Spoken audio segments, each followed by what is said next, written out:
Muito bom. Então, nós vamos continuar a parte de sistema digestório. Terminando aqui, na verdade, a parte de sistema digestório, a gente vai falar do intestino grosso. Então, é a última parte que a gente precisa conhecer sobre esse sistema. Ah, Então, como eu disse, a gente vai falar sobre o intestino grosso, que é basicamente essa região que está ilustrada aqui no desenho, a parte mais meio que externa do intestino. Então, ela é a porção terminal do nosso trato gastrointestinal, lembrando aqui que TG é trato gastrointestinal, então ela é a porção final, como eu falei. E aí a gente divide em 4 regiões principais. Então a gente tem primeiro o seco, ou seco, que fica aqui embaixo, é a primeira região. Então o intestino grosso começa aqui, nessa parte. Depois nós temos o colo, e aí o colo, na verdade, é toda essa região aqui. Essa região que sobe, atravessa aqui pelo meio e depois desce. Tá bom? Então o colo, e aí o colo a gente divide depois também, e aí eu mostro daqui a pouquinho. Então tá mostrando já aqui, né? Colo ascendente, é a parte, como eu disse, que sobe do intestino grosso. Colo transverso é o que atravessa, e o colo descendente é o que vem aqui para baixo. Tem ainda o colo sigmoide, esqueci de pôr o quadradinho amarelo aqui, que é essa porção aqui mais finalzinha, meio redondinha aqui para baixo do nosso intestino grosso. Então também ainda tem uma quarta região aqui que é o colo sigmoide. Depois nós temos o reto, que é essa outra, a última parte, né? Que tem o nome reto por ser uma estrutura bem reta mesmo, né? Diferente do intestino grosso, que é cheio de curvas, né? Então o reto já na parte final aqui, junto com o canal anal e a abertura aqui externa é o ânus, tá? Então, essas são as regiões principais, né? As 4 regiões principais, de novo, o seco está aqui embaixo, e aí os colos, né? Ascendente, transverso, descendente e sigmoide, aí depois o reto e o canal anal. O intestino grosso, então, ele tem aproximadamente 1,5 m de comprimento. Lembrando que na aula passada nós vimos o intestino delgado, ele tinha aí uma região com 2 metros e outra região com 1 metro e um pouquinho. Então, juntando tudo aí, a gente tem quase mais de 4 metros de intestino dentro da nossa barriga. Então, o grosso, que é esse aqui de novo, ilustrando, ele tem aproximadamente 1,5 m e aí 6 centímetros de diâmetro, né, de abertura. Então, ele vem dessa região aqui, onde termina o intestino delgado, que nós chamamos de íleo. Então,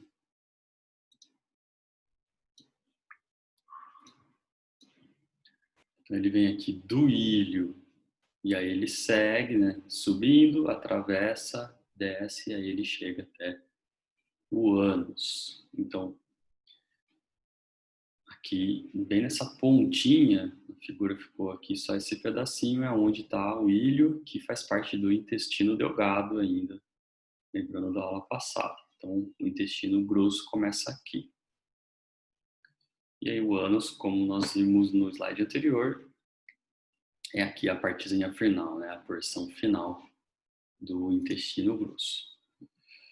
Os colos ascendentes, que é esse daqui, e o descendente, que é esse daqui, eles estão mais posteriores, então nós chamamos eles de retroperitoneais. Então ele está para trás do peritônio, que é aquela camada de gordura que recobre, né, e envolve o nosso intestino na cavidade abdominal. Então, as duas porções estão posteriores, encostadas aí na parede posterior, bem mais próximo da coluna, dentro da cavidade abdominal.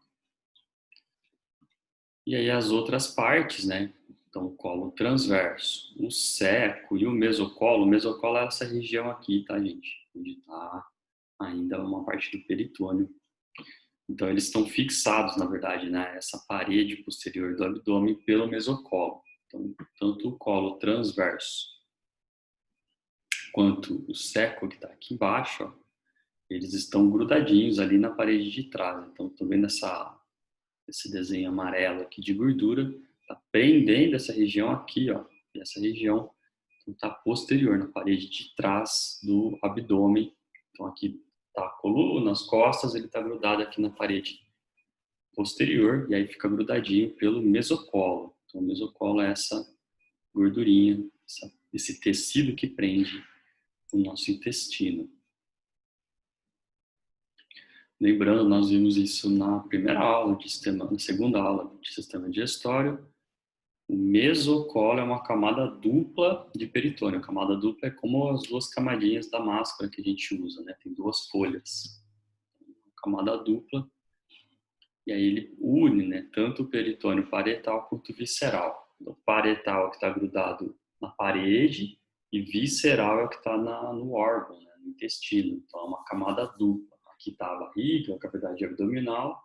Então tem uma camada nela, cavidade peritoneal, e a cavidade visceral. Peritônio, na verdade, né? Cavidade não. Peritônio parietal e peritônio visceral.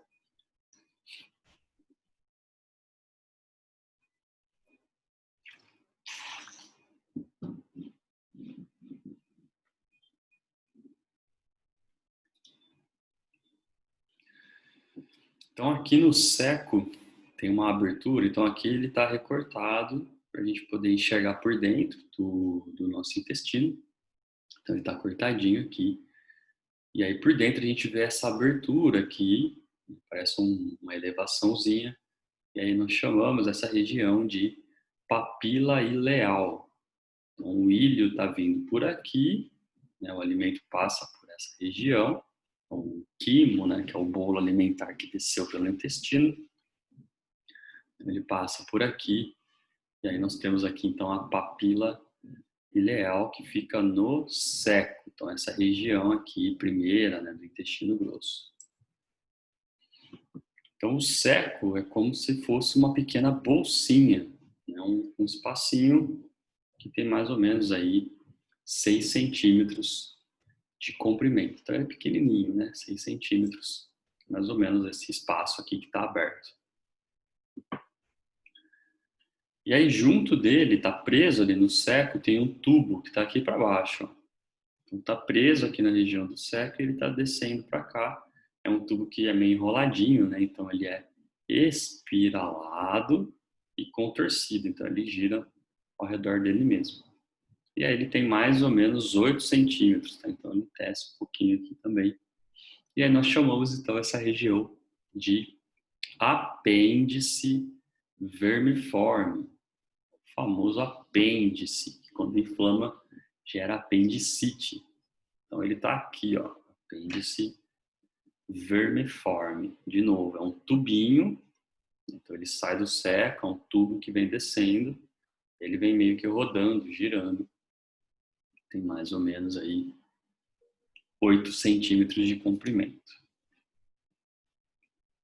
Então aqui de novo, olha essa outra figura, o apêndice vermiforme verdinho, né, destacado aqui nesse outro desenho. Então, o que nós temos no apêndice? A gente tem uma alta concentração de nódulos linfáticos. Lembra quando a gente viu na aula de sistema linfático que os nódulos é onde a gente tem a concentração de células linfáticas que fazem a proteção do nosso organismo contra coisas que invadiram, né? Bactéria, vírus, substâncias estranhas que invadem o nosso corpo, seja pelo ar, pela água, pelo alimento. Então, onde tem nódulo linfático, a gente vai ter um monte de célula protetora, elas se juntam ali para tentar eliminar esse invasor. Então, o apêndice tem um monte de nódulo linfático, então tem uma região bem grande aqui de proteção, onde as células linfáticas tentam eliminar os invasores, nesse caso, que vieram com alimento, né? Então, alimento que a gente ingeriu com bactéria, com vírus, é nessa região que o corpo tenta eliminar, né? Remover esses patógenos. Então, o apêndice é um órgão de defesa, tá bom?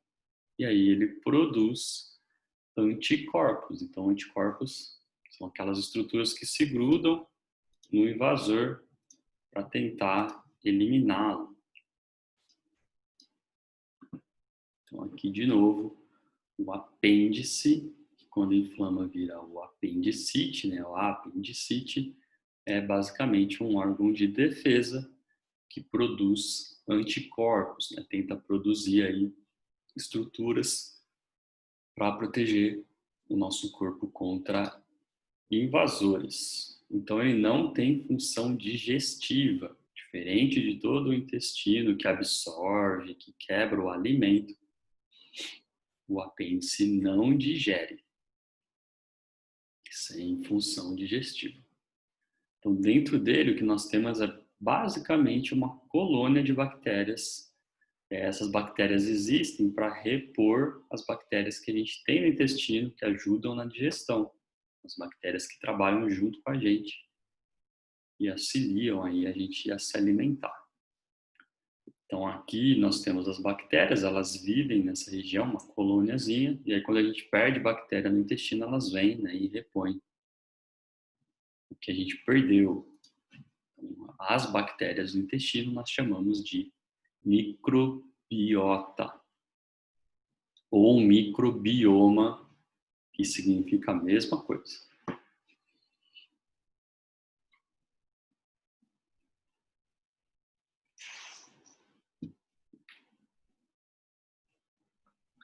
Então, o que é o apendicite, né? De novo, olha aqui, ó, ele fica perto do seco, é um tubinho, fica enroladinho, espiralado, no intestino grosso.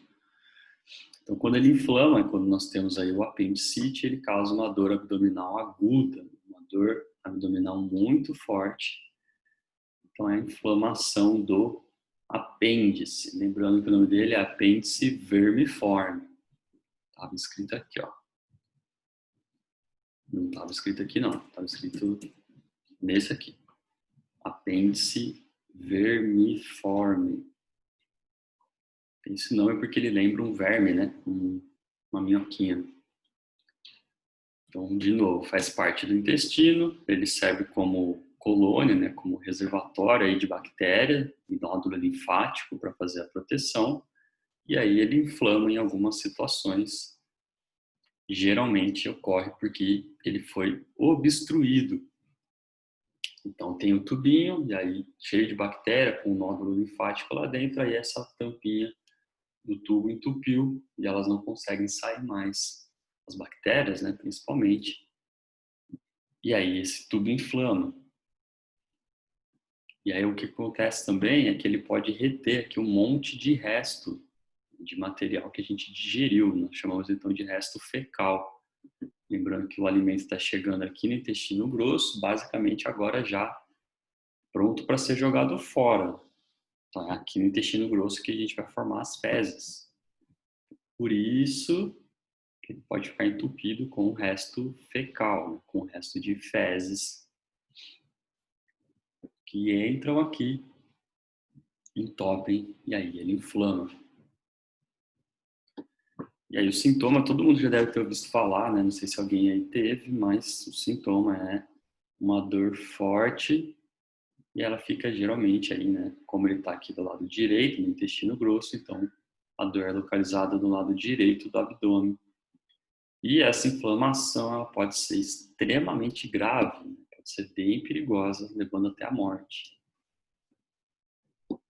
Sintomas basicamente, né? Febre, náusea, vômito, apatia e muita dor, como a gente já tinha colocado aqui em cima.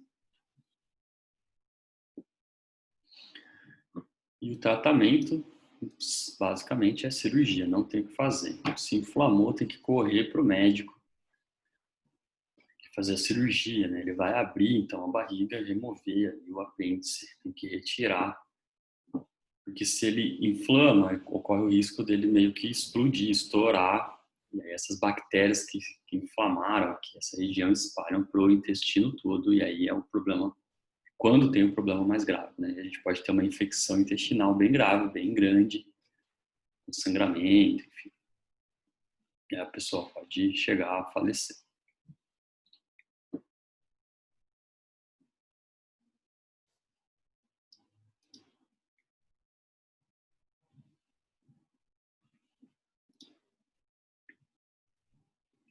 Continuando ainda, então, ainda aqui no seco, né? Essa primeira parte do intestino grosso, ela meio que se funde, né? Então, é um cano que junta num outro pedaço de cano. Então, o intestino grosso todo aqui.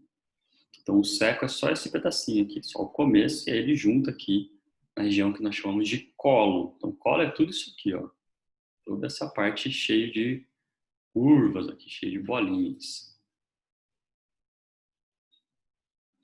Então, o colo, ele é um tubo longo e dividido em partes, né? Como eu falei antes, a parte ascendente está aqui, a transversa que cruza o abdômen, vai de um lado para o outro, a descendente que desce de novo, e o sigmoide, ou colo sigmoide, é o último aqui embaixo, faz uma curvinha antes de chegar no reto. Então, colo são essas 4 regiões, tá bom? Repetindo, ascendente tá ligado aqui no seco, e aí ele sobe. Depois temos a parte transversa, descendente e sigmoide.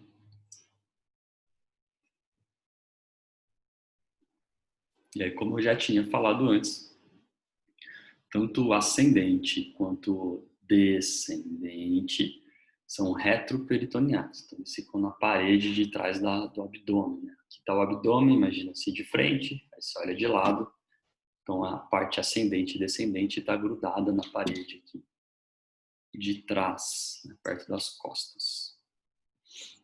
O colo ascendente, ele sobe, então, no lado direito aqui do corpo, né, na região do abdômen ali, e aí ele chega até a parte inferior do fígado. Olha o fígado transparente aqui, pequeno, transparente, né, para a gente poder entender melhor. Então, o ascendente sobe até aqui. Aí ele curva para a esquerda, então lembra que ele está subindo do lado direito, aí ele curva para a esquerda, ainda próximo ao fígado.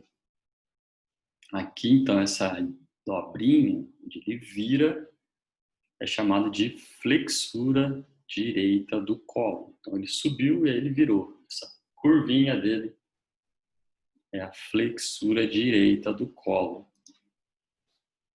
Aí ele atravessa o abdômen para o outro lado, o lado esquerdo, tem uma outra flexura aqui, ó. E aí ele desce, tá bom? Então, esse que atravessa essa região nós chamamos de transverso.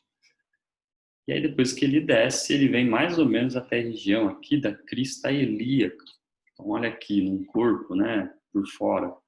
Crista ilíaca é um osso. Se vocês colocarem a mão aqui nessa região onde está escrito, dá para sentir esse osso, né, que fica na região da pelve. Então, o colo descendente, ele passa mais ou menos aqui nessa região. Ó. Ele está descendo por aqui até aqui na crista ilíaca, ele vira de novo para dentro.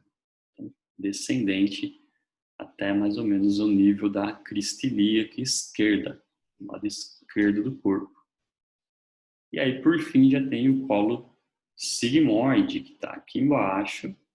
Começa, né, perto da crista ilíaca, olha de novo a crista ilíaca está aqui, então ele começa mais ou menos nessa região.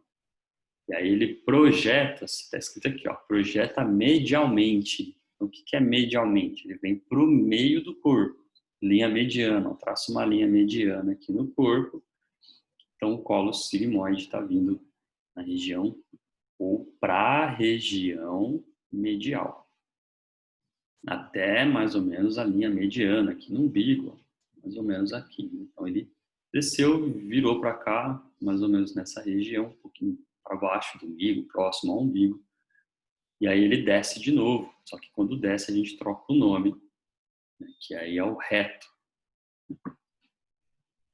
Então, o reto já está aqui no nível da vértebra sacral. Olha aqui, ó. A gente tem a crista ilíaca que eu estava mostrando para vocês nessa foto aqui. Nesse desenho tem a região da crista ilíaca. Olha o colo transverso aqui. Então, tem algumas alterações, né, gente? Então, observa aqui nessas figuras, olha como o colo ascendente está bem mais para o alto, o transverso está mais para baixo. Não é exatamente bonitinho, igual esse desenho aqui. Então, geralmente tem essas alterações. Olha essa outra figura em B aqui. Ascendente, o transverso, o descendente, o sigmoide está aqui embaixo. Nessa aqui, o sigmoide está meio torto aqui, ó. Tá vendo? Ou então, depende de pessoa para pessoa, isso aqui varia bastante. E aí, como eu disse, o reto ele já está mais ou menos aqui na região das vértebras do sacro, né? Dentro da pelve, tá bom? Então, a pelve está aqui, o sacro está passando lá atrás, ó. Os sacros são aqueles ossinhos que a gente tem quando a gente senta, por exemplo, bate a bunda, quando cai de bunda, a gente bate um ossinho. Na verdade é do cóccix, né? O cóccix está mais para baixo ainda, no fim do sacro.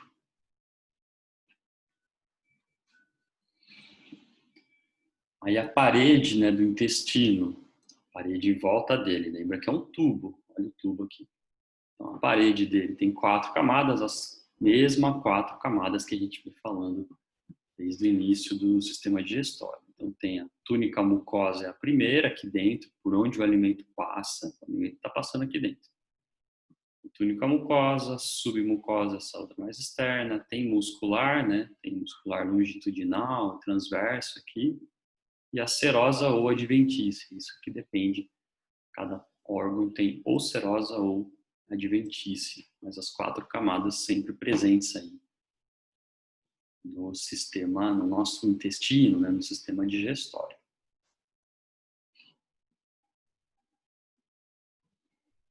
Então a mucosa, que é essa parte interna aqui, a parede dela aqui é formada por células, como o restante que a gente já viu também, as outras partes do sistema digestório, formada por células, olha aqui, ó. Então, se a gente pega um pedacinho do colo aqui e aumenta, coloca no microscópio, a gente ia enxergar mais ou menos isso daqui, ó. Então, cada pedacinho pequenininho desse aqui é uma célula, olha lá, várias células, uma do lado da outra, né? E elas vão recobrindo aqui todas essas regiões. Então, a gente tem essas aberturas aqui, que são as aberturas das glândulas que secretam aqui muco para fazer o alimento ficar preso no muco, né, para ajudar ele a passar. E temos também a célula absortiva, igual nós vimos na aula da semana passada, a aula do intestino delgado, que tinha a célula que puxa, né, o nutriente. No intestino grosso também temos ela, a célula absortiva. A caliciforme é a que secreta o muco, por exemplo. Então, o espaço aqui no meio é chamado de glândula. E aí a gente pode ver, olha, os capilares aqui recebendo, né, os nutrientes que vieram dos alimentos pela corrente sanguínea, e aí eles caem na corrente sanguínea, né, para voltar para o coração, aqui no azulzinho. Então é uma veia, aqui, ó, vênula, né? Temos a arteríola aqui também, ó, a arteríola, que nos capilares elas trazem o sangue com oxigênio para essas células aqui da parede, para manter essas células vivas, funcionando. E tem também tecido linfático aqui, para retirar o excesso de líquido e também para fazer a proteção contra agentes invasores aqui no intestino. Aí embaixo tem um nódulo linfático, onde essas células da linfa de defesa se acumulam para matar invasores. E aqui embaixo a gente vê as outras camadas. Então, recortando, coloca no microscópio, daria para ver mais ou menos isso aqui, formando a mucosa, tá? A parte interna aqui, por onde o alimento passa e é absorvido. Então, tá lá a célula absortiva, que absorve o nutriente, né? Nesse caso aqui, no intestino delgado, basicamente absorção de água. Está escrito aqui. Então, o nutriente foi absorvido no intestino delgado, eu falei errado, né? Desculpa, aqui é o intestino grosso. No intestino grosso é absorvido água, principalmente, basicamente. Então, a célula absortiva aqui pega a água. No intestino delgado, a gente viu que ela pega os nutrientes dos alimentos. E aí, como eu já tinha falado, a célula caliciforme é um outro tipo de célula que tem aqui, secreta um muco, e o muco lubrifica para o alimento poder passar, né? Para o alimento não enroscar aqui e machucar.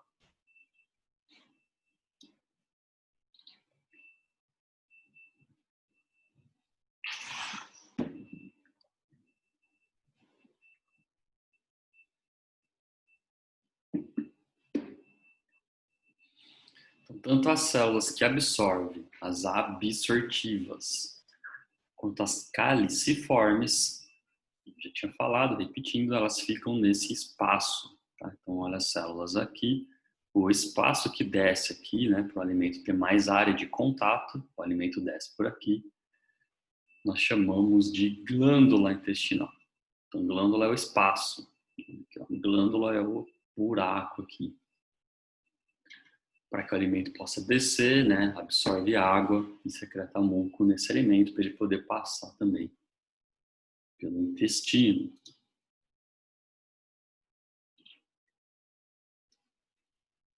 A camada muscular, lembra que tem a camada muscular aqui, né? Então tem a interna, a mucosa, a submucosa, e por fora tem a camada de músculo. No intestino grosso, essa camada de músculo é formada por músculo longitudinal, músculo liso. Então, uma camada interna circular de músculo liso. Só que aí a gente tem uma diferença. Então, diferente das outras partes do trato gastrointestinal, algumas partes dos músculos ficam visíveis. Deixa eu ver aqui qual parte que dá para ver melhor. Essa região aqui, ó. Mas a gente consegue ver em todo o intestino grosso aqui passando no meio, né? Entre essas bolinhas, então essa parte amarelinha cruzando aqui o meio, são músculos. Nós chamamos esses músculos de tênias, tênias do colo. Então, essa faixa de músculo que passa aqui no meio.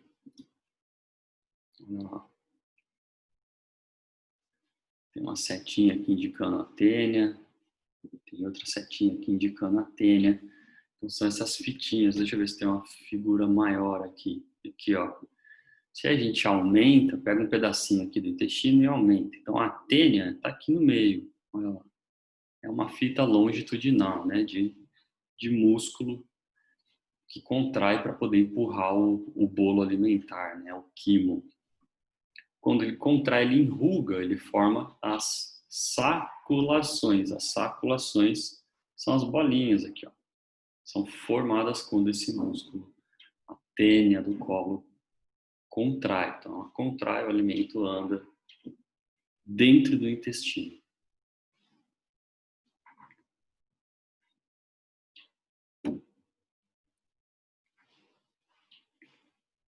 Então, acompanhando o desenho aqui comigo, ó, tênia do colo, tá passando aqui no meio, olha a fitinha saindo lateral, uma para cada lado, né?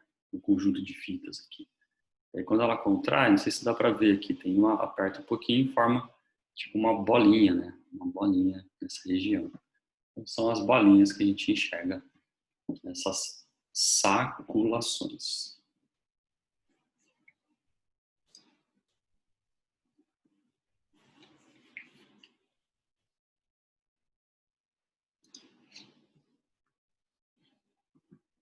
Coloquei aqui, né? Só para identificar um pouquinho melhor as saculações formadas então pela tênia, tá bom? A musculatura nós chamamos de tênia ou tênias do colo.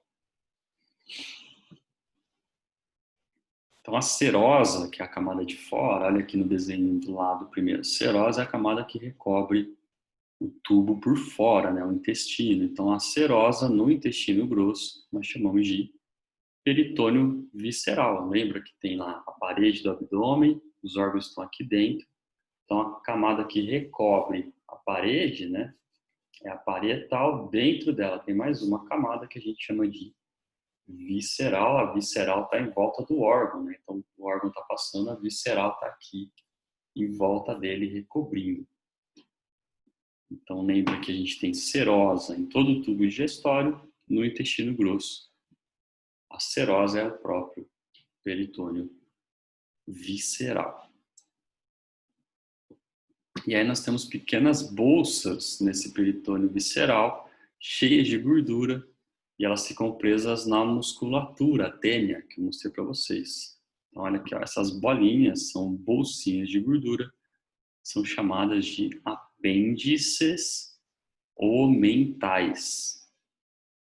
Então essas bolinhas com gordura em volta aí do intestino grosso, presas no músculo. Olha o músculo aqui.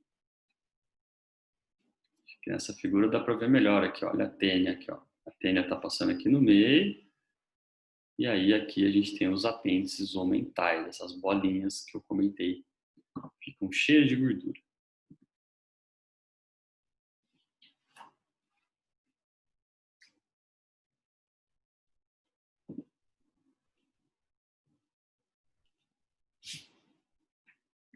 Seguindo, lembrando então, o quimo é o alimento que foi digerido, ele está passando aqui no meio, então ele vem pelo ilho, nesse tubinho aqui, passa pela papila ileal, que nós já vimos, aí esse processo de passagem geralmente é um pouco lento, né? Então vai passando devagar, com calma, né? Porque geralmente a papila ileal está fechadinha, né? Então ela abre, passa alimento, ela fecha de novo. Ela abre, passa alimento, fecha de novo. Então a passagem é um processo lento. Então os movimentos se iniciam depois que o alimento chega, né? Depois que ele chega aqui no intestino grosso, ele começa a contrair para o alimento poder andar. Quem contrai é a tênia. E aí o quimo é forçado a passar aqui pelo seco.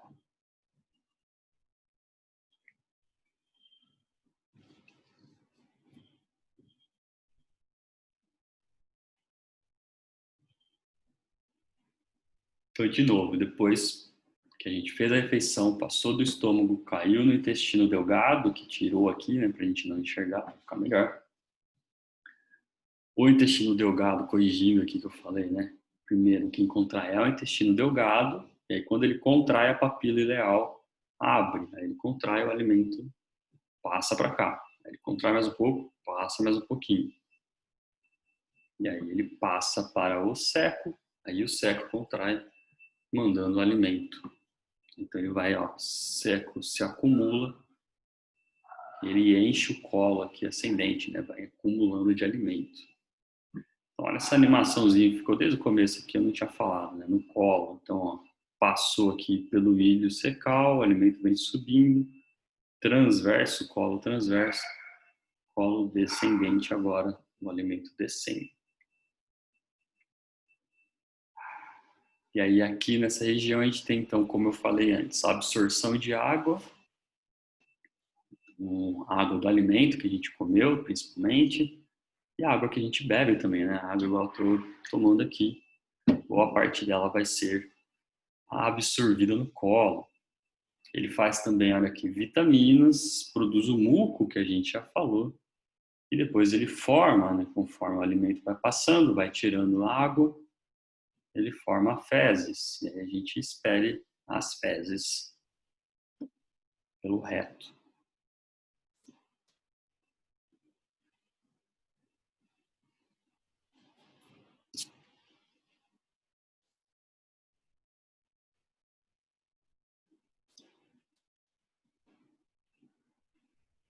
Então, o estágio final da digestão acontece no colo por atividade das bactérias que vivem nessa região. A gente já comentou um pouquinho delas, que é o que nós chamamos de microbiota ou microbioma, tá bom? As bactérias que vivem no intestino. A microbiota, o microbioma é formado por bactérias boas para a gente, tá bom? Essas verdinhas aqui, bactérias boas. Em alguns casos, a gente pode ingerir no alimento bactérias más, bactérias ruins, que causam problemas para o nosso intestino, tá? Mas de uma forma bem geral, a gente tem as bactérias boas que vivem e auxiliam na nossa digestão. Então, elas liberam, elas fermentam, por exemplo, o carboidrato que sobrou, né? Sobrou carboidrato aqui pelo que foi digerido e absorvido no intestino delgado, sobrou, o que sobrou cai aqui. As bactérias que estão aqui vão fermentar esse carboidrato e aí é que gera os famosos gases, né? Que todo mundo tem. Não tem como escapar, né? O famoso gás ou gases, que pode sair por cima ou por baixo. Geralmente sai por baixo, né? Então, quem é responsável aí pela formação dos gases são as bactérias, basicamente, de uma forma bem resumida. E aí, como eu disse, pode sair ou por cima, via oral, ou por baixo, no canal anal. Então, o famoso pum, que geralmente escapa, né? Não tem o que fazer. A gente pode tentar segurar, mas não resolve muito, né? Então, os gases são produzidos por bactérias, tá bom? Lembra disso, que é importante. Então, as bactérias, elas contribuem para o flato, né? Que é esse gás que leva à flatulência, que é o excesso de gás.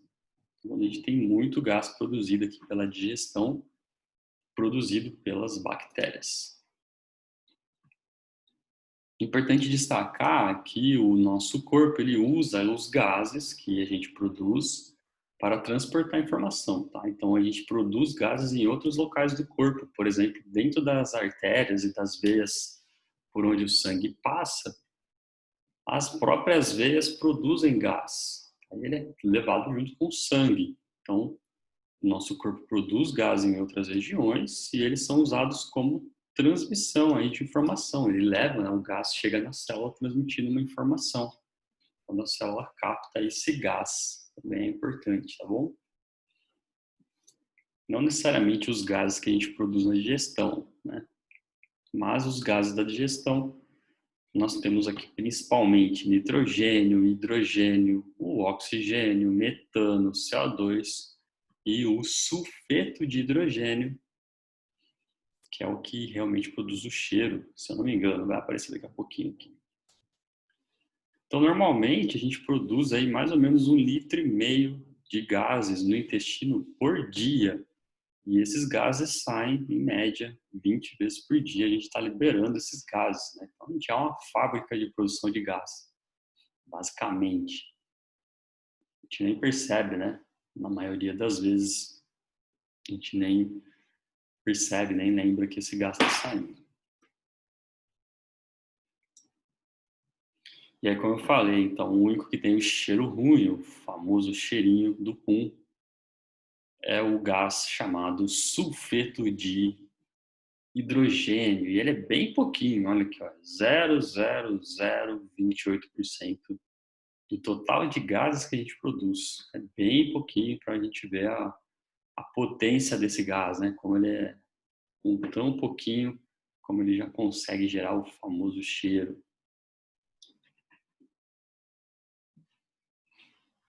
E aí tem informações interessantes aqui, né, que a produção insuficiente desse gás, especificamente aqui o sulfeto de hidrogênio, por exemplo, mostra relação com problemas psiquiátricos e até epilepsia. Então, pessoas que apresentam esses problemas, né, problema psiquiátrico, epilepsia, foram medir a produção aí desses gases e viram que tinha uma relação, né? Então, se a pessoa tem problema psiquiátrico, na maioria ou boa parte dos casos, eles tinham problemas na produção do gás sulfeto de hidrogênio. Então, é bem importante, tá, gente? Como eu falei, muitas informações são transmitidas por esses gases pelo sangue mesmo. O gás cai no sangue e é carregado. Lembrando que quem produz, então, esses gases são as bactérias, que eu comentei um pouquinho para vocês antes. Então, as bactérias, elas convertem e degradam, né, algumas proteínas que sobraram e outras substâncias que farão também parte das fezes. Então, as bactérias são fundamentais para o funcionamento do nosso intestino.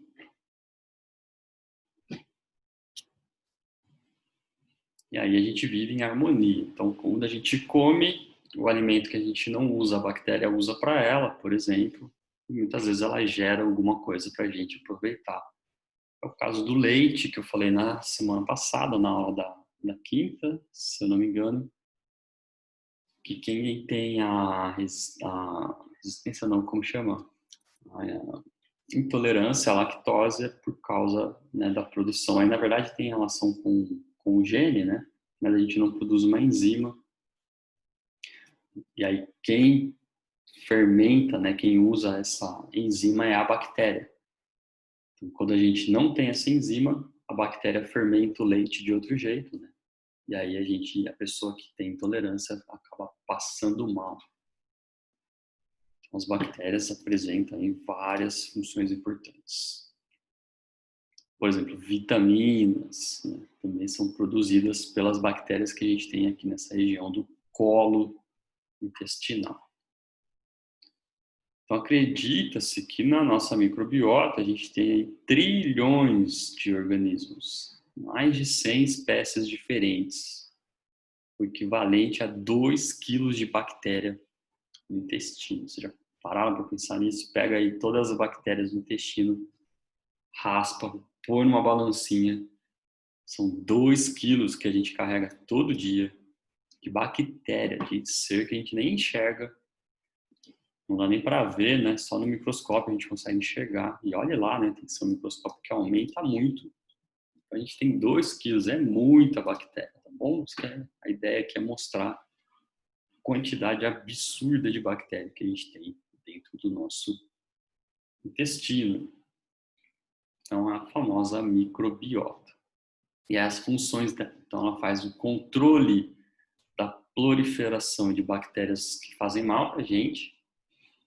Então, ela serve como proteção. Se tem a bactéria boa que ajuda a gente, ela evita que a bactéria ruim prolifere, cresça e cause os males intestinais que elas podem causar. Então, elas são importantes para isso também. Então, elas estimulam também o sistema imunológico. Então, quando tem um invasor, essas bactérias falam para o sistema imunológico: ó, tem um invasor aqui, me ajuda a tirar.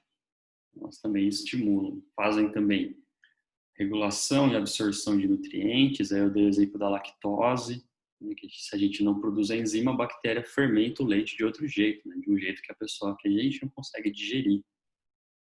Então, ela regula aí também a absorção de nutriente. Produz vitamina, como eu falei no slide anterior, vitaminas e enzimas, né? E aí, entre as vitaminas famosas, nós temos a vitamina K e as vitaminas do complexo B, são produzidas pelas bactérias que vivem na nossa barriga, no nosso intestino.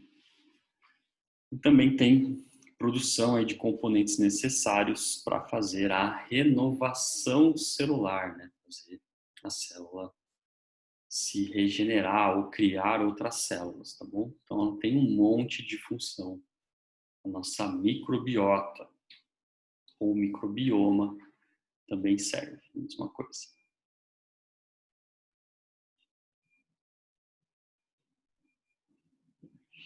Então, só para fechar aqui e falar mais um pouquinho das bactérias, quando a gente tem uma diarreia, por exemplo, muitas dessas bactérias que vivem no nosso intestino vão embora junto, né? Porque a diarreia pode ter sido provocada por outras bactérias que a gente não tem, que fazem mal para a gente.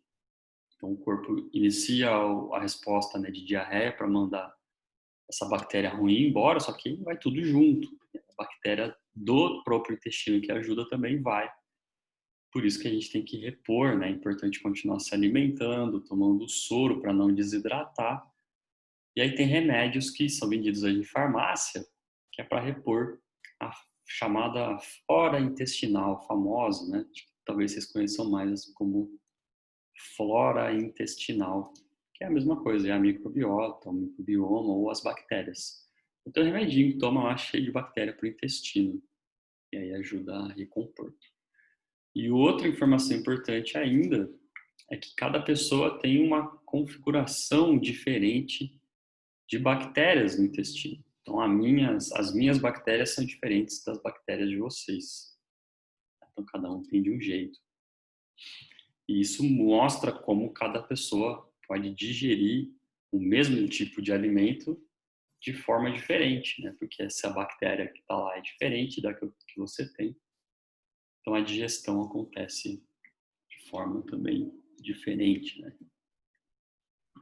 Então, outra informação bem interessante. E hoje em dia eu não entendo, eu nunca fui atrás para estudar, para ler bem, mas tem gente que vende, na teoria, a microbiota, né? Então a pessoa tem uma microbiota que por algum motivo é boa, a digestão dela é boa, só que para fazer isso tem que dar nas fezes, né? Porque a bactéria que está lá no nosso intestino sai junto com as fezes. E aí tem as pessoas que vendem as fezes. É alguma coisa nesse sentido para quem precisa de bactéria boa. Não me perguntem como isso funciona, porque eu não faço ideia. Depois que vendeu, como que a outra pessoa aproveita, né? Como que a pessoa que comprou usa, não sei, tá bom? Mas é, é uma curiosidade aí, que talvez você já tenha ouvido falar. Não faço ideia de como funciona. Continuando, então, ainda no intestino grosso, depois que o alimento ele permanece aí de 3 a 10 horas no intestino, né, o quimo, está rodando lá, ele vai ficar meio sólido ou semissólido, aquele bolo alimentar. Isso acontece porque a água, lembrando, é absorvida aqui no intestino grosso. Então, a água puxada, desculpa, né, do alimento. Está passando o bolo alimentar, aí o intestino está sugando a água. 90% da água é absorvida aqui no intestino delgado, e aí 10%, mais ou menos, um pouco menos, porque tem um pouco que vai no estômago. O intestino grosso absorve. Tá? E ele é importante também, essa absorção, para manter o nosso equilíbrio hídrico, que é a quantidade de água que a gente tem realmente no nosso corpo circulando. A gente vai falar disso nas aulas de rim. O equilíbrio hídrico é fundamental. Então a gente precisa dessa água, né? Ela é importante para a gente, para manter o nosso corpo equilibrado. Tá? Lembrando aí que a gente tem média, né? Depende da idade, depende de outros fatores, como a hidratação, por exemplo, né? Sempre tomando água. A gente tem na média aí 70% do nosso peso corporal é água. Muita coisa, tá bom?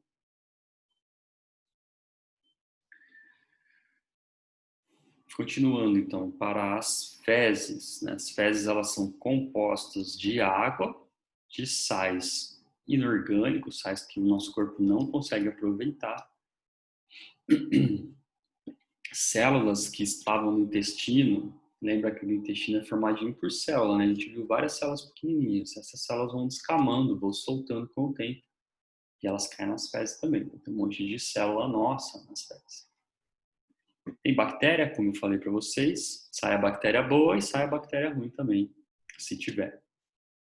Substância que a gente absorveu, mas não foi digerida, tem um monte de coisa que a gente come que não digere, né? Passa meio que direto pelo intestino e não é absorvido, né? Então, parte não absorvível, indigerível dos alimentos.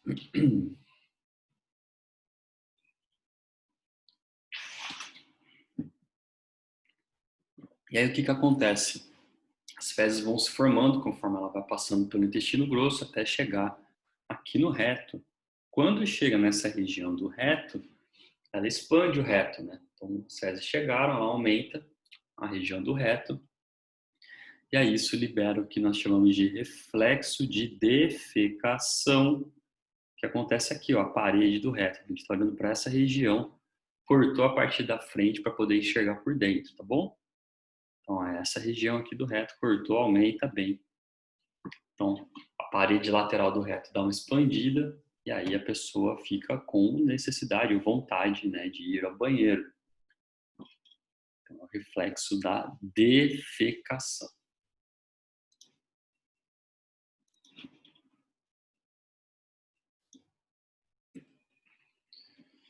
E aí, por fim, então, já, né, a gente já entrou falando aqui, então, do reto, ele corresponde aos últimos 20 centímetros do trato gastrointestinal. E aí, como eu tinha dito antes, ele ocupa a posição, o sacro está aqui, o reto fica anterior, né? Tanto ao cóccix quanto ao sacro. Então, o trecho final do nosso intestino grosso tem aí de 2 a 3 centímetros. É o canal anal, tá aqui embaixo, ó. Então, de novo, hein? Reto tá aqui, né? Corresponde aí aos últimos 20 centímetros do intestino grosso. E aí a parte finalzinha aqui, ó, de 2 a 3 centímetros, tá abaixo de uma musculatura, olha aqui. Então, a gente cortou de novo na frente. E tem a musculatura que fica na nossa pelve, aqui na parte de baixo, né? Parte final, então, nós chamamos de canal anal. É bem o finalzinho, de 2 a 3 centímetros só.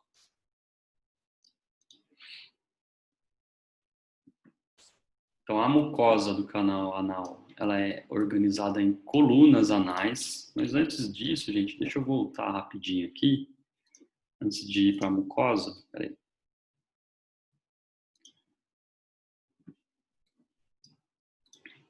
Vamos para o nosso site aqui, vou mostrar para vocês. Aqui no corpo humano, o intestino, vamos pegar aqui na mulher, tanto faz, é igual, né? Só usar um exemplo aqui.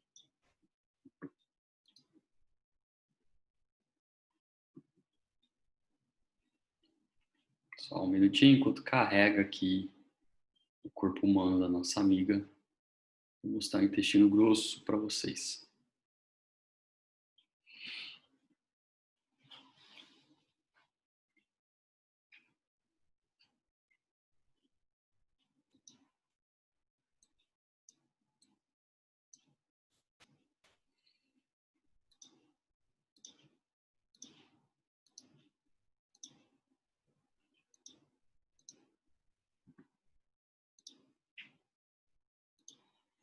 Muito bom. Então, estamos aqui de novo, hein? Intestino no sistema digestório. Tudo isso aqui a gente já viu, né? Já estudamos a parte superior aqui do sistema digestório, olha lá, região oral, o esôfago, nós já vimos, o fígado, o estômago que está aqui por trás, o pâncreas, a vesícula biliar, e aqui o intestino delgado, que foi o tema da última aula. Então, deixa eu tirar esses caras que nós já vimos. Ó. Sai o fígado, sai a vesícula, sai o estômago. Aí, deixa eu tirar. É difícil aqui, né? Acho que não vai ser. Tira o pâncreas, tira o esôfago daqui.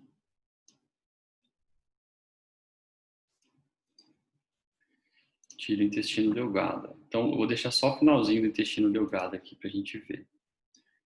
Então, aqui, ó, é o ilho que eu mostrei para vocês, onde o intestino delgado termina. Olha ele terminando aqui, eu estou passando o mouse por cima da parte terminal dele. Ele fecha aqui, ó. Vamos olhar por trás, tá? A parte posterior, olha lá. O intestino delgado termina e se liga aqui nessa região que nós chamamos de seco, tá bom? Primeira porção aqui do intestino grosso. Então, olha aqui o apêndice vermiforme que eu tinha mostrado para vocês antes, que é aquela regiãozinha de tecido onde tem muita bactéria e tecido linfático para fazer a proteção do nosso intestino, que inflama, né? Quando a pessoa tem apendicite, olha ele aqui, ó. Ele tem que tirar o apêndice. Tá? Que pena que eu não consigo, deixa eu ver. Não dá.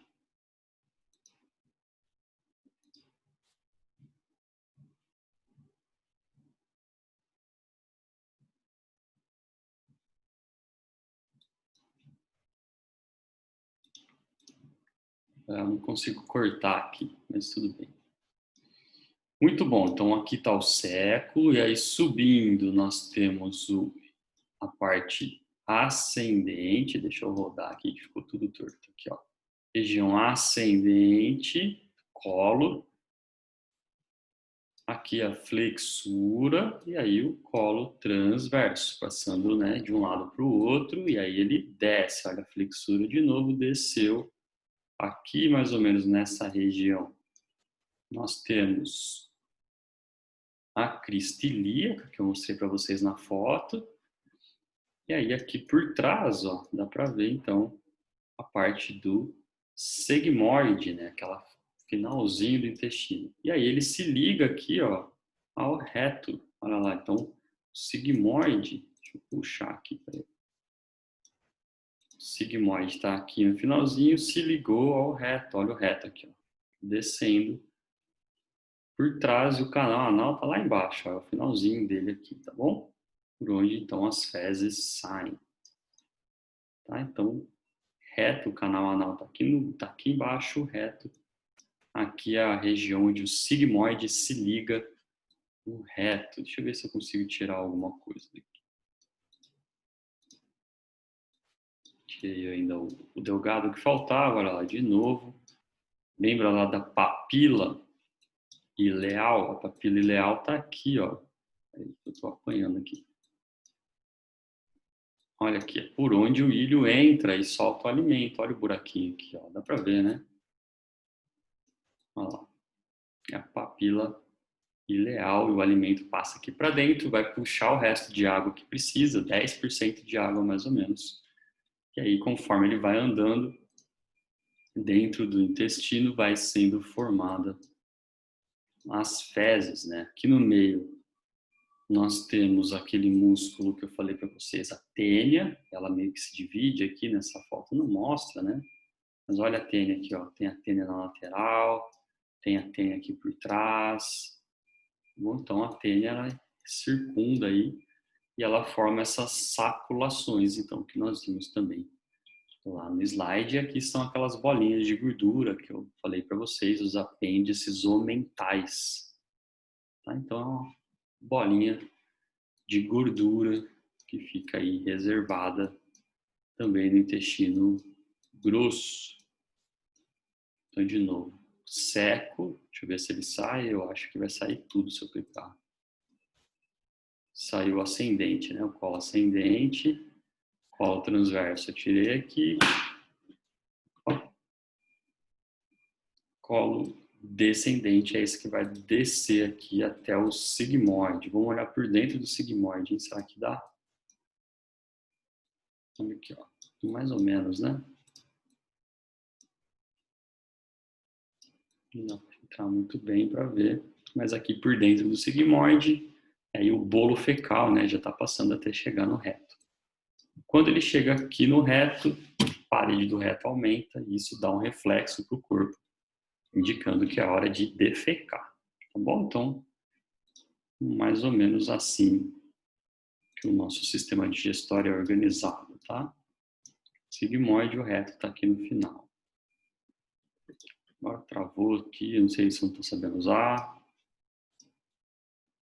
Enfim, deu para ver tudo o que a gente precisava, certo? Então vamos voltar para os slides para a gente poder finalizar aqui.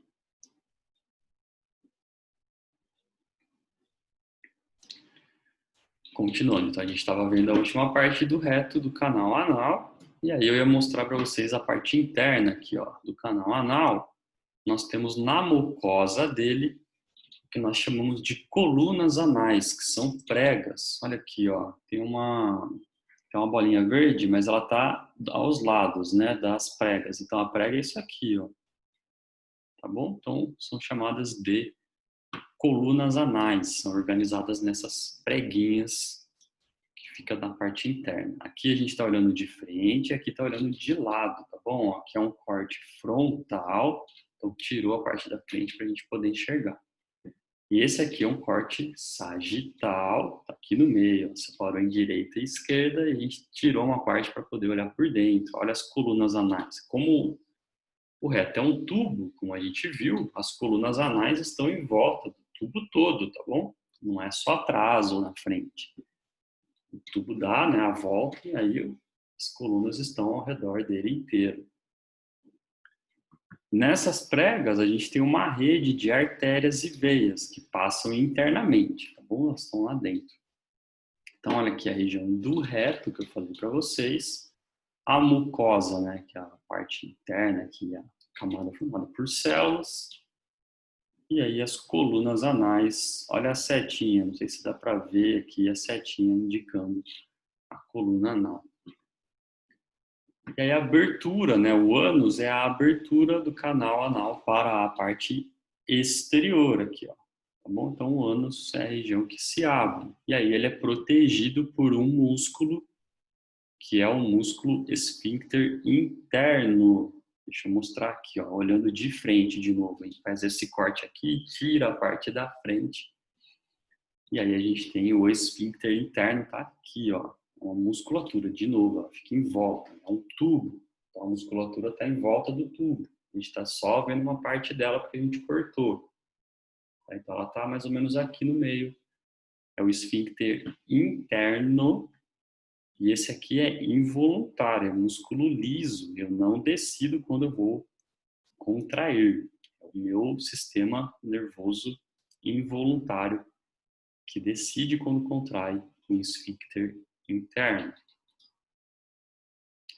Olha ele na figura de frente e na figura lateral, de novo. Ó. Essa parte muscular que está mais perto, mais dentro, né? Mais perto não, mais perto. Mais interna ao redor do canal aqui, né? Do canal anal. E a gente tem um outro músculo também que fica mais por fora aqui, ó, que é o esfíncter externo. Esse aqui a gente controla. É músculo esquelético, ele é voluntário. Esse aqui, ó, olha ele por fora aqui, olha ele por fora aqui, lembrando que ele dá a volta, então vocês estão vendo ele assim. Aqui também, ó, esfíncter externo, tá aqui na frente e aqui atrás. E olha como a gente tem veias nessa região também, né? Veias e artérias que é para fazer o sangue poder se locomover aqui, né? Tirar resíduo e trazer nutriente para as células que formam esses tecidos aqui.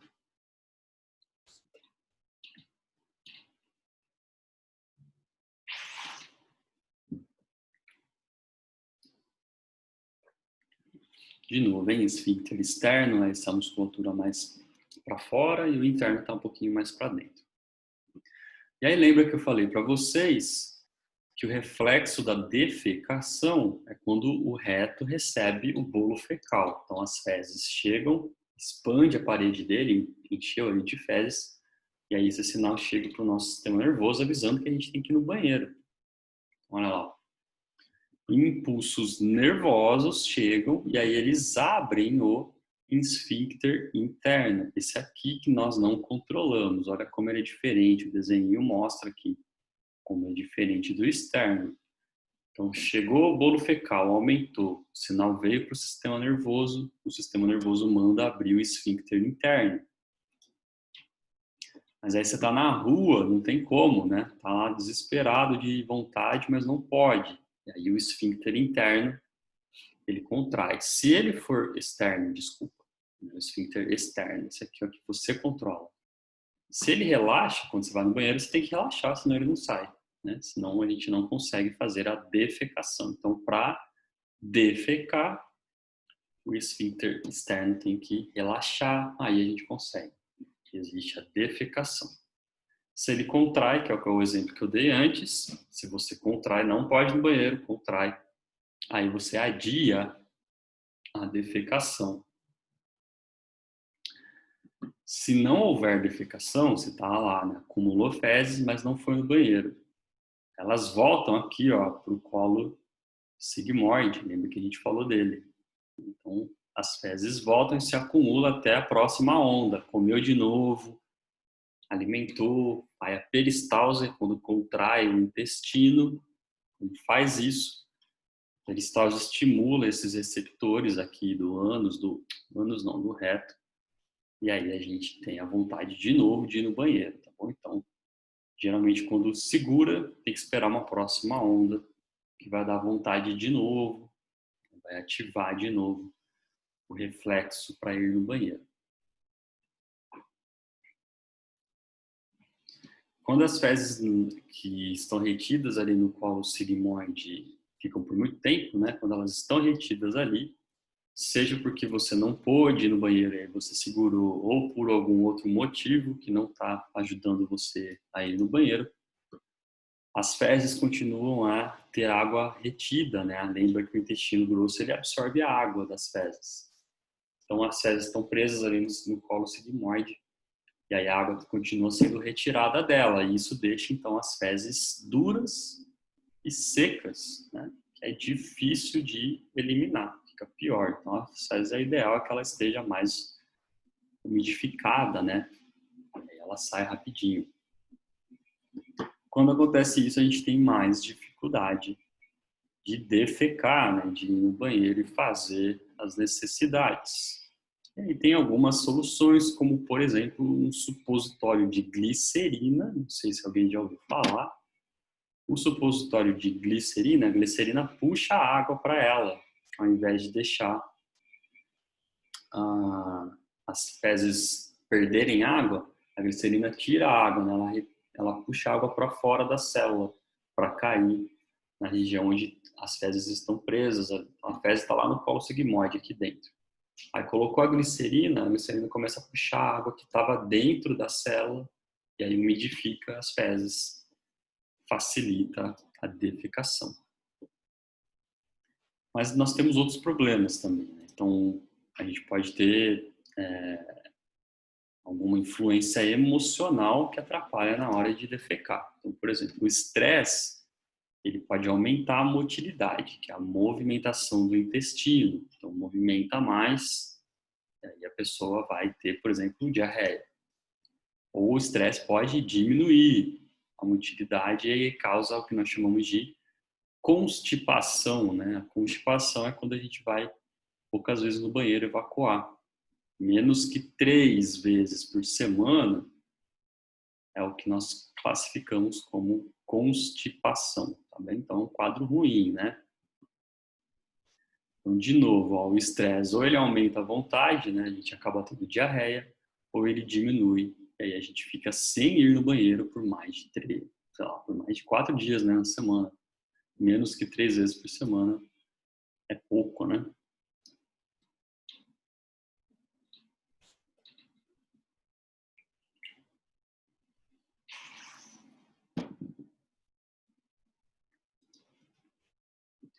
E aí a gente chega nas hemorroidas.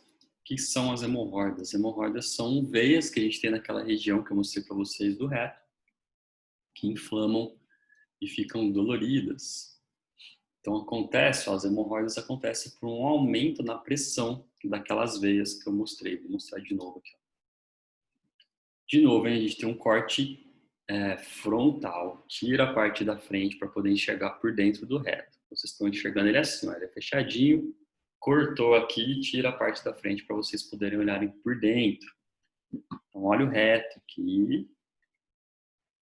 Aqui, ó, estão vendo que tem um monte de plexo, um conjuntinho de veias bem menores. Olha, plexo, plexo, plexo. Então, a hemorroida é quando tem pressão, né, e aumenta aí a pressão nessas veias. Então, olha aqui, a gente pode ter uma hemorroida interna, ela está mais próxima do reto, aqui a gente não vê, não consegue tocar por fora, e tem a hemorroida externa. Bom, então, essa já é mais visível, dá para tocar por fora. Então, interna, ela acontece no canal retal, aqui, né, bem mais próxima do reto. E a externa já acontece na região que nós chamamos de ânus, que é a parte que se projeta, né? Então, a hemorroida externa, ela sai, né? Ela se projeta para fora do ânus. Então, lembrando que existem 2 formas, tá bom? É importante vocês lembrarem disso.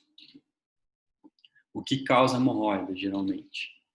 Esforço, né? Quando a gente tem que fazer muita força para evacuar, lembra que as fezes estão secas, aí é mais difícil de sair. Então, se a gente fica sentado lá, fazendo força, isso aumenta a pressão nessas veias. Bom, aumenta a pressão, elas incham, né, e aí causa hemorroida. O contrário também, a diarreia crônica, né, indo muitas e muitas vezes ao banheiro, tem que limpar várias vezes, machuca essa região, elas incham, também pode acontecer. Infecção, então quando tem uma infecção no ânus, por algum motivo, alguma lesão, alguma coisa que cortou e machucou essa região, também pode gerar hemorroida. E ficar sentado por muito tempo, né? Sentado por longos períodos, aumenta a pressão também, porque é uma região que a gente está sempre em contato com a cadeira, né? Então, sentou, encosta ali muito tempo, aumenta a pressão nessas veias. Outro problema que pode causar diarreia é uma dieta pobre em fibras. Então, quem come pouca fibra e pouca fruta, pouco legume, pouco, o que mais tem fibra? Grãos, né? Tipo aveia, próprio feijão, enfim, poucas fibras na alimentação. A gente vai ver daqui a pouquinho, eu vou mostrar o porquê das fibras, mas atrapalham também, podem causar aí ou gerar a hemorroida ou as hemorroidas.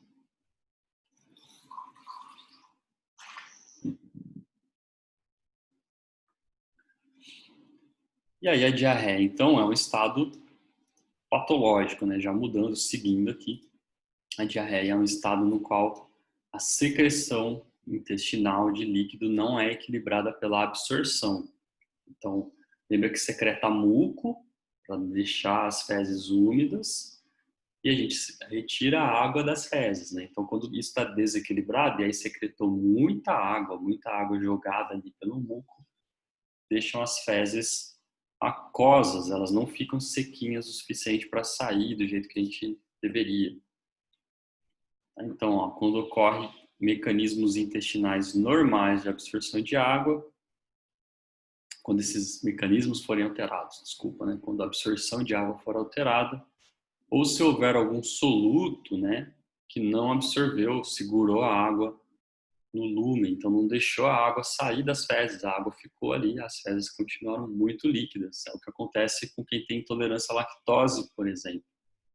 Tá bom? Então, nesse caso, o intestino não conseguiu reter a água ficou nas fezes, por isso que a pessoa tem também diarreia. E aí, em muitos casos, né, a lavagem intestinal, que é usada aí para remover alguma coisa que esteja causando esse estado patológico, por exemplo, de diarreia, então, para tirar tudo que possa estar infectando ali dentro. Então, o paciente tem que receber aí 4 litros de uma solução isotônica. E aí essa solução ela não pode ser absorvida. Então, se não é absorvida, jogou água lá dentro, não, o intestino não absorve, as fezes ficam líquidas e elas saem. Então, a lavagem intestinal, ela funciona desse jeito. Né? Eu usei o exemplo aqui de doença, mas pode ser usado para outras coisas, né? Como fazer exame, por exemplo, para remover as fezes do intestino. Então, pode ser feita uma lavagem intestinal, ou quando a pessoa está muito ressecada, não consegue evacuar também, pode ser feita a lavagem. Então, basicamente, joga lá 4 litros dessa solução aqui, ó. Tem um reagente que não absorve, né? Ele não entra, o intestino não capta ele, então o líquido continua, amolece as fezes e elas saem. Então, a diarreia é intensa e aí remove os resíduos. Né? Então, é para limpar mesmo, por isso o nome lavagem.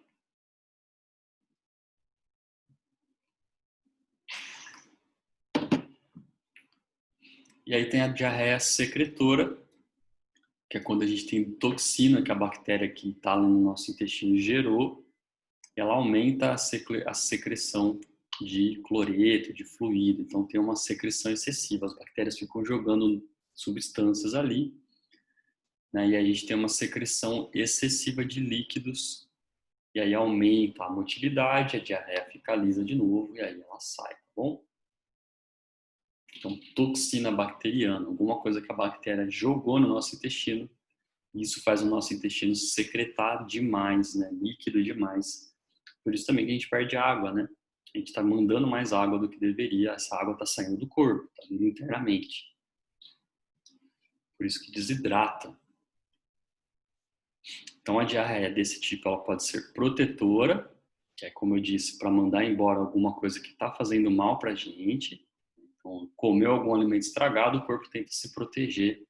A diarreia é uma das formas que é para mandar esse alimento embora. E aí, de novo, como eu falei, pode desidratar, porque a água está saindo do intestino e indo para as fezes, né? Está saindo dali, indo para as fezes. A gente está perdendo esse líquido. Tá? Então, a pessoa pode ficar com sede, pode ser necessária reposição hídrica. Tá bom? Então, é importante estar atento aí nos casos de diarreia. E aí, em relação às fibras, como eu comentei com vocês que a gente ia falar um pouquinho dessa parte importante, né? As fibras, elas são as partes que a gente não digere, ou partes indigeríveis dos alimentos. Então a gente encontra em fruta, hortaliça, cereal, feijão, que tem um monte de exemplo, tá? Alimento mais integral, né? Com a farinha foi pouco processada, então a farinha demora mais, né? A gente fica com mais tempo ela circulando no nosso intestino. E aí a gente divide em duas. A gente tem as fibras insolúveis, que a gente encontra, por exemplo, na casca de fruta, e elas não dissolvem na água. Então a água do nosso sistema digestório que a gente joga no alimento não dissolve essas cascas. Então, elas meio que saem inteiras, né? Tem no milho, por exemplo, tem aqui nas hortaliças, né? na alface, enfim. Então, essas são insolúveis. Insolúvel não dissolve na água. Então, elas atravessam nosso trato gastrointestinal praticamente inteiras, sem modificar.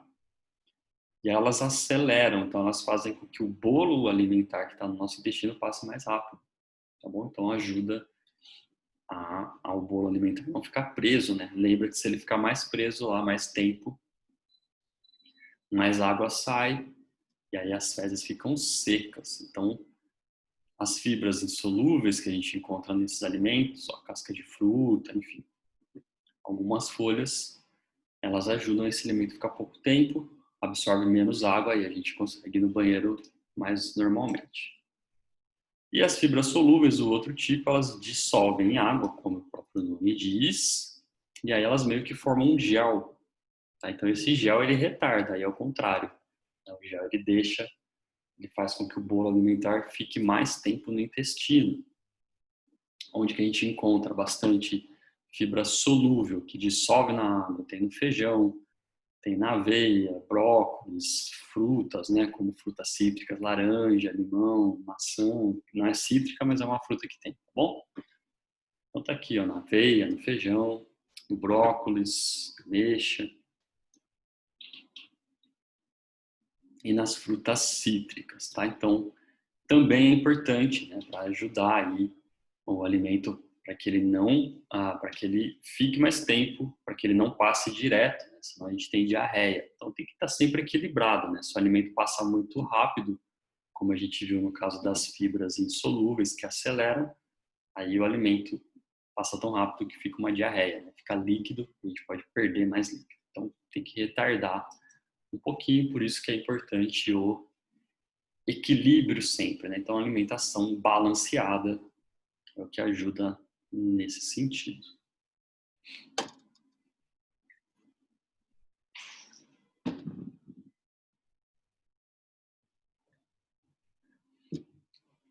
Então, a alimentação rica em fibras, ela reduz o risco de obesidade, ela reduz o risco de diabetes, né, que é a circulação de sangue, de açúcar no nosso sangue, como a gente comentou já algumas, acho que na aula passada. Dependendo do alimento, ele tem muito açúcar, e esse açúcar vai mais rápido para o sangue.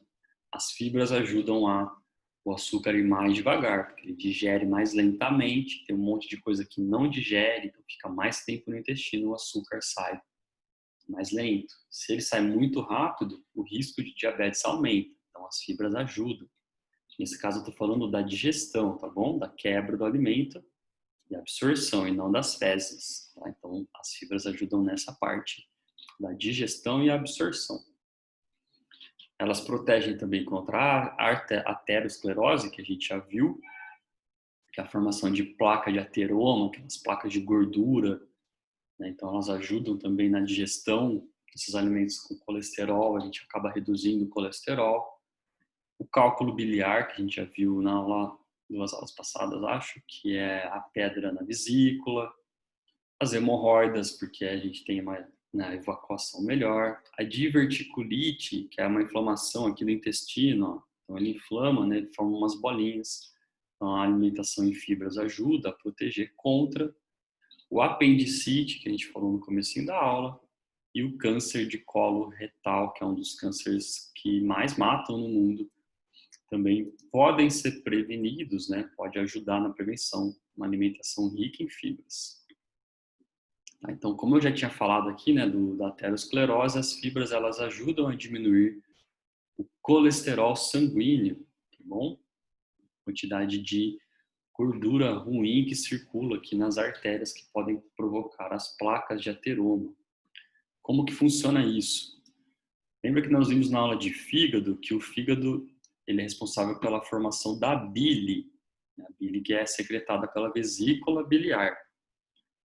Então, o que que acontece? O fígado ele converte o colesterol que a gente comeu em sais biliares. Os sais biliares vão formar bile depois. As fibras solúveis que a gente come, elas se ligam nesses sais biliares. Então, lembra que o sal biliar caiu no nosso intestino, está indo junto com o alimento para emulsificar a gordura, por exemplo, para ajudar na digestão. As fibras que a gente comeu, que estão nesse bolo, que está sendo molhado pela bile, as fibras se ligam nos sais, e aí os sais não vão ser reabsorvidos. Lembra que a bile é reaproveitada, ela volta para ser usada de novo várias vezes.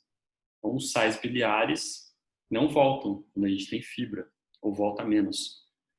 E aí o fígado tem que produzir mais sais biliares para substituir esse que perdeu, que foi junto com a fibra embora. Lembra que as fibras vão embora, né? A gente manda elas embora nas fezes.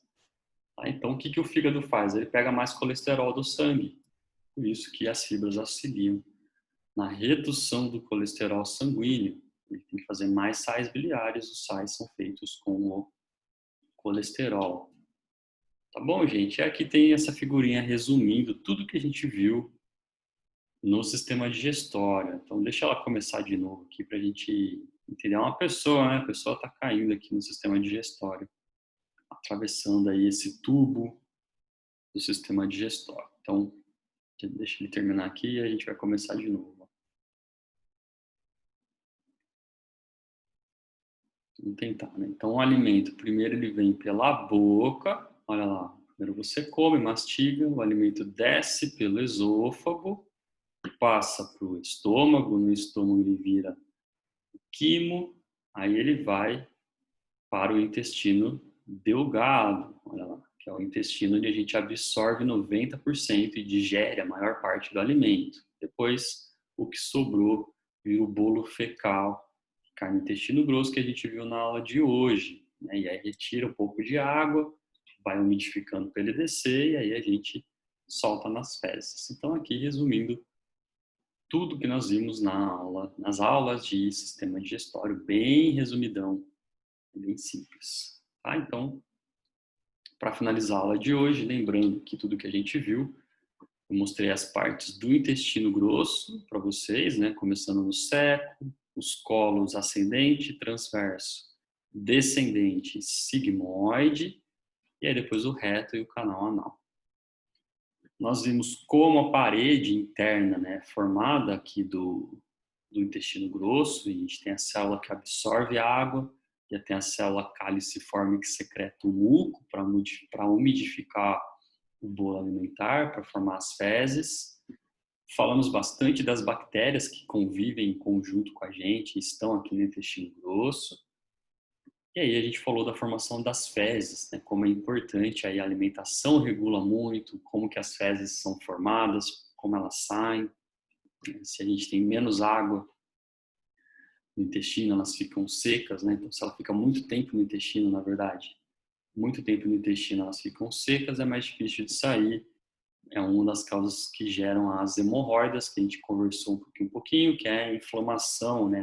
O aumento das veias que a gente tem nessa região do reto e do ânus, né?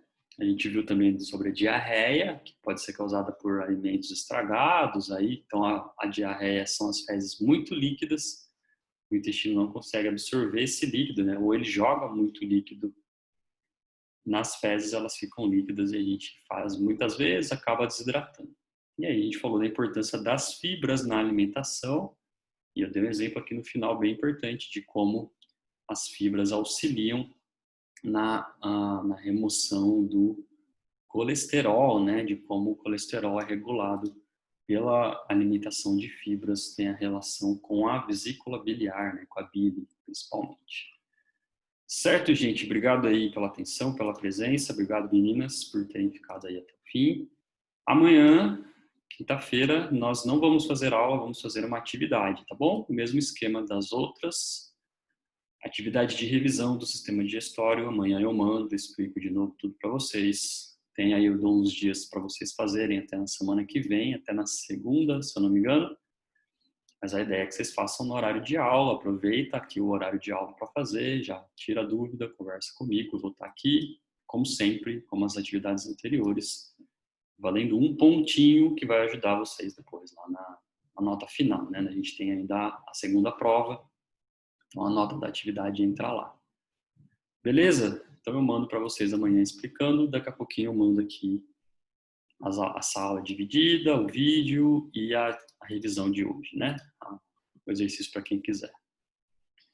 Então, obrigado, gente. Até amanhã. Bom descanso. Tchau, tchau.